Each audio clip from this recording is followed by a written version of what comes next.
25일 수요일입니다. 찬송가 495장을 함께 부르시겠습니다. 익은 곡식 거둘 자가 없는 이때에 누가 가서 거둘까?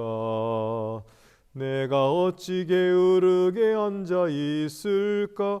어서 가져받들어 보내주소서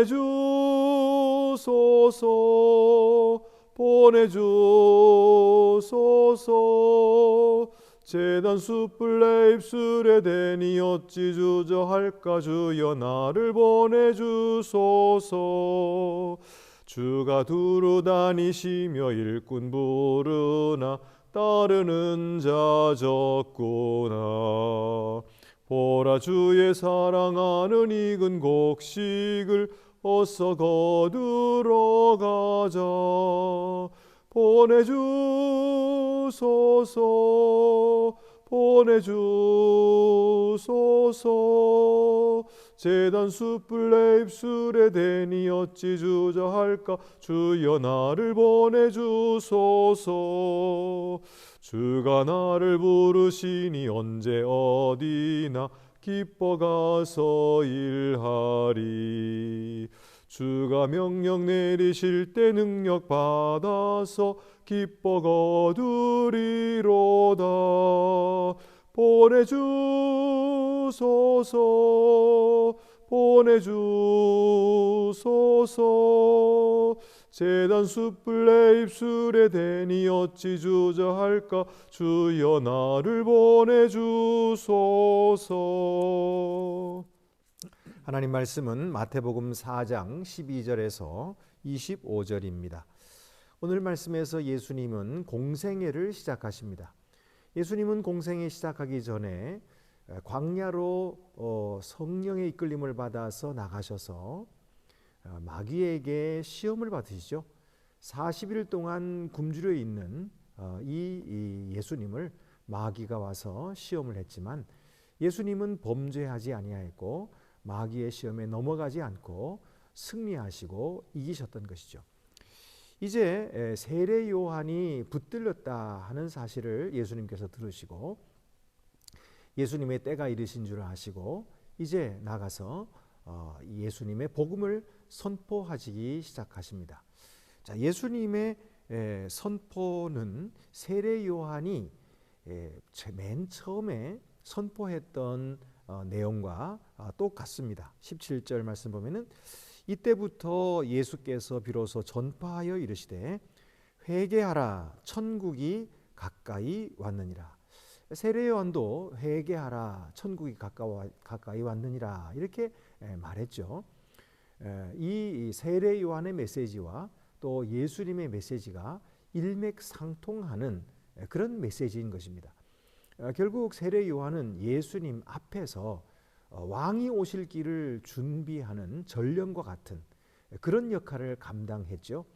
그래서 내 뒤에 오시는 분이 계시는데 나는 그의 신들매를 풀기에도 감당치 못하겠다 이렇게 말하면서 예수님을 가리켜서 그가 주인이시다, 그가 주님이시다 이렇게 소개를 했던 것입니다. 자, 그래서 이 세례 요한이 예수님의 앞길을 예비하면서 회개하라 천국이 가까웠느니라 라고 메시지를 전했는데 예수님도 역시 회개하라 천국이 가까이 왔느니라 라고 선포하고 있습니다. 이것은 모두 둘 다 바로 하나님의 나라가 이 세상에 임하여 오심을 이제 선포하는 말씀인 것입니다. 그런데 세례 요한이 초청했던 회개의 내용과 예수님께서 말씀하시는 회개의 내용에는 좀 차이가 있습니다. 세례 요한이 회개하라 할 때 그 회개의 내용은 죄로부터 돌아서는 것이고 또 자백하는 것입니다. 그러나 죄를 자백하는 것이 완전한 회개는 아닙니다. 그것은 절반의 회개일 뿐이죠. 그러나 이제 예수님께서 회개하라 하실 때는 죄를 뉘우칠 뿐만 아니라 죄를 고백할 뿐만 아니라 이제는 예수님을 따라오라, 그렇게 부르시는 것입니다. 이것이 진정한 회개요, 완전한 회개죠. 예수님을 따를 때에 그들은 전심전력하여 온 마음과 힘을 다하여 주님을 헌신적으로 따르는 것을 의미합니다. 그래서 이제 예수님의 이 말씀 바로 후에 18절부터는 예수님의 제자들이 예수님의 부르심을 들을 때에 어떻게 예수님을 따르게 되었는가 하는 내용이 나오고 있습니다. 여기에는 베드로와 안드레 그리고 야고보와 요한이 예수님을 따르는 모습을 보고 있는데, 예수님께서 그들을 보고 나를 따라오너라, 내가 너희로 사람을 낳은 어부가 되게 하리라 라고 말씀하시자 그들은 배와 그물을 버려두고 또 아버지까지도 버려두고 예수님을 따랐다, 이렇게 말씀하고 있어요. 그러니까 예수님을 따른다고 하는 것은 전적인 삶을 바치는 것을 의미합니다.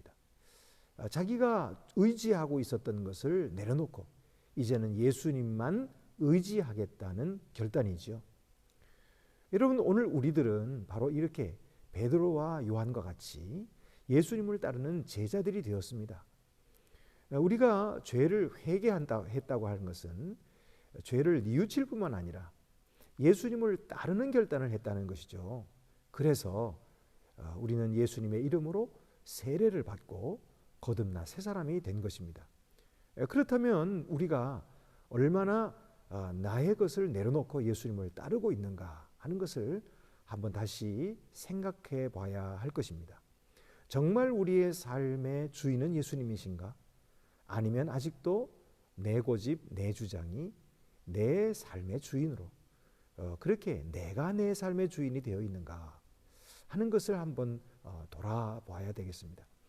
일찍이 우리는 내 자신을 내려놓고 이제는 예수님을 나의 주인으로 모시겠다고 결단한 적이 있죠. 그리고 그렇게 기도하고 또 그렇게 하나님 앞에서 행하려고 했었습니다.